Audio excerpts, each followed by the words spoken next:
But I think it's worth framing a number of pillars of engagement which basically provide room for a conversation between the US and specific African countries, with the African Union, but also with regional economic communities. The first is an issue which Cyril raised, one of security cooperation.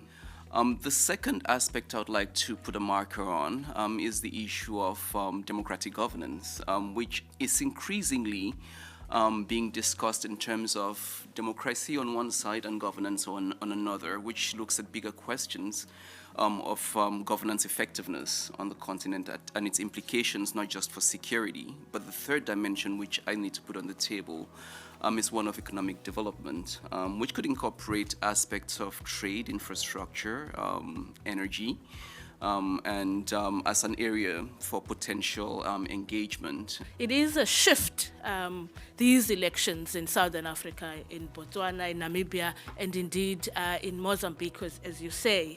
And it seems to me that, these liberation movements, which often pride themselves of being some of the oldest, the ANC tends to hold on to this claim, that they should have known that their time will run out. Democracy has also succeeded in producing undemocratic leaders. Leaders that have failed to enhance the democratic culture, and leaders that are intolerant, do not respect the opposition, leaders that do not respect the freedoms and rights of their citizens, and broadly the rule of law. This,